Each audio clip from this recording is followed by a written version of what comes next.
গ্রেপ্তারকৃত আসামি আব্দুল হাকিম ওরফে মানিক শামসুদ্দিন চৌধুরী মানিক আজকে 54 ধারায় গ্রেপ্তার পূর্বক বিজ্ঞ আদালতে উপস্থাপন করা হয়েছে। বিজ্ঞ আদালত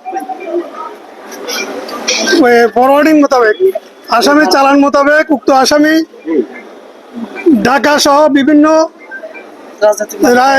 থানায় হত্যা সহ বিভিন্ন রাজনৈতিক মামলার এজাহারভুক্ত আসামি হওয়ায় আসামিকে বিজ্ঞ আদালত জেল হাজতে আটক রাখার জন্য আদেশ প্রদান করেছে।